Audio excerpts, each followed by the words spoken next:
Police वालों की जान गई और उससे भी ज्यादा जो लोग घायल हुए हैं। ये बहुत दुखद और चिंताजनक है ये कि एक पुलिस स्टेशन के अंदर जो एक्सप्लोजिव मटेरियल्स सीज किया था वो रखा गया था स्ट्रांग रूम के अंदर और वहां पर इस तरह का ब्लास्ट होना ये बहुत दुखदायक है और इसमें 9 लोगों की जानें चले गई, तकरीबन 20 से ज्यादा लोग घायल हैं।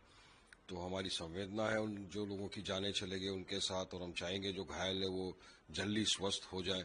मगर ये जांच का विषय है कि अभी देखिए 2900 किलोग्राम के करीब इन लोगों ने ये सब जो पकड़ा था एक्सप्लोजिव मटेरियल जो बता रहे ये लोग उसको रखा था, तो क्या प्रिकॉशन लेना चाहिए था। ये एक्सप्लोजिव मटेरियल्स होते हैं, मैं क्योंकि लॉयर भी हूं मुझे पता है कि किस तरह से एक्सप्लोजन हो सकता है। तो ये एक जांच का विषय है कि एक्सप्लोजन क्यों हुआ, किसकी गलती से हुआ, किसकी वजह से सबकी जानें चले गई।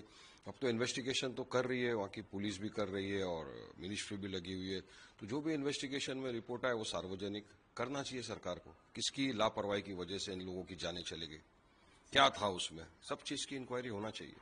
सर, ये भी बात सामने आ रही है कि जैसे मोहम्मद के जो आतंकी जो संगठन है उसे लेकर पोस्टर लगाए जा रहे थे जैसे जम्मू कश्मीर में, और यही पुलिस स्टेशन है नौगाम पुलिस स्टेशन जिसने इसका पर्दाफाश किया था। क्या लगता है कि ये टारगेट किया गया है इस पुलिस स्टेशन को, और उसके कुछ दिन पहले ही इससे सीज ये विस्फोटक पदार्थ मिलना उसको उसी पुलिस स्टेशन में रखना, क्या लगता है टारगेटेड ऐसा लग रहा है यहाँ पे? देखिए मैं ये आपको बता रहा हूं ना कि जिस चीज की वजह से भी हुआ, जो कोई भी कारण हो, उस कारण की पूरी तरह से चौकसी इंक्वायरी करना जरूरी है। क्योंकि आप देखिए ना 9 लोगों की जानें चले गई, तकरीबन 29 से ज्यादा लोग घायल जख्मी हुए हैं।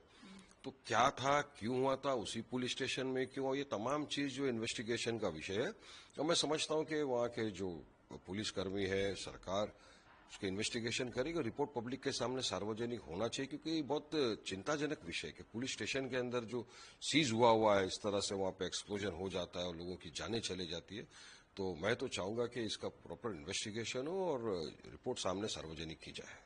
सर, बिहार में एनडीए की जीत के बाद जो है पीएम मोदी का ये बयान आया है कि बिहार की गंगा जो है वो पश्चिम बंगाल से होकर निकलती है, बिहार से होकर पश्चिम बंगाल तक निकलती है, और इसी गंगा ने जो है हमारा विजय जो है वो बंगाल में भी अब निश्चित कर दिया है। क्या कहना चाहेंगे? देखिए उन्होंने जो बोला है, मैं तो अपनी बात करूंगा कि हमको तो बहुत खुशी है कि इस मर्तबा फिर से हमारे 5 विधायक जीत गए, चुन के जा रहे बिहार असेंबली में। और सीमांचल की आवाम ने खास तौर से हमको दुआओं से, मोहब्बतों से, इज्जत से नवाजा और हमको एक अच्छी जिससे कामयाबी मिली है वहां पर।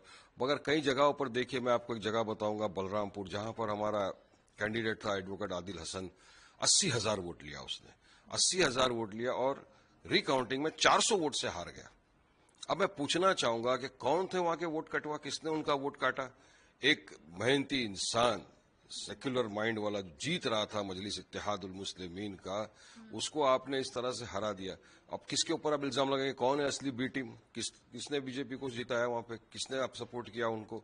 ऐसे एक दो जगह के ऊपर हमको और कम वोटों से हमारी हार हुई है, लेकिन फिर भी जो अल्लाह का फैसला हमको मंजूर है, अल्लाह ने हमको अच्छी कामयाबी दिया। और ये जीत सीमांचल के विकास की है, हक इंसाफ की है, डेवलपमेंट की है, करप्शन खत्म करने की है और हिस्सेदारी की है। जो हमारी पार्टी प्रेसिडेंट असद ओवैसी साहब ने पहले दिन से कहा था कि हम आ रहे हैं आपके अंदर से नेता पैदा करने, आपके ऊपर लीडर बनाने के लिए। और सीमांचल की आवाम ने एक टोन में कांधे से कांधा मिलाकर असद ओवैसी साहब की बात पे लब्बैक कहा। और आज देखिए रिजल्ट, नताइज आप सबके सामने। इसमें दोष महागठबंधन वालों का भी है। हम पे इल्जाम लगाने वाले पहले खुद के अंदर उनको झांकना चाहिए कि कौन वो वोट कटवा बन गया। हमने तो कहा था ना, आइए अलायंस के अंदर लीजिए हमको, साथ में कांधे से कांधा मिलाकर लड़ेंगे ताकि सेकुलर वोटों का विभाजन ना हो।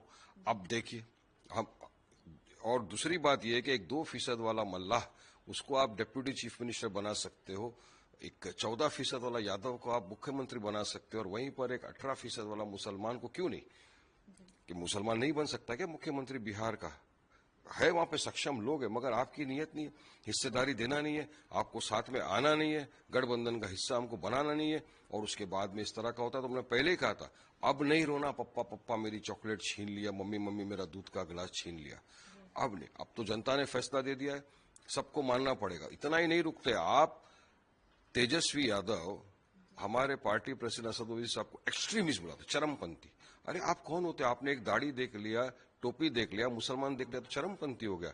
जो इंसान हक, इंसाफ, न्याय, विकास, डेवलपमेंट की बात कर रहा है उसको आप चरमपंथी बोल के आपने सिर्फ ओवैसी साहब का अपमान नहीं किया, आपने पूरे बिहार के मुसलमानों का अपमान किया, आपने पूरे सीमांचल के मुसलमानों का अपमान किया और आपने पूरे देश के मुसलमानों का अपमान किया।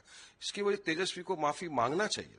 आप इस तरह के अनाप शनाप बकवास करेंगे, कोई आता है शायर मुशायरा पढ़ के जाता है, हमको गालियां बक के जाता है, ओवैसी साहब के नाम से अपने नंबर्स बढ़ाने की बात करते। कोई आता है बोलता है कि हमको सीमांचल में क्यों आना चाहिए ओवैसी साहब को। अरे भाई किसी के बाप का है क्या सीमांचल? पूरे देश में जाएंगे। अब जो ये बोल रहे थे उनकी क्या हालत है आज देख ली, जनता ने उनको जवाब दिया।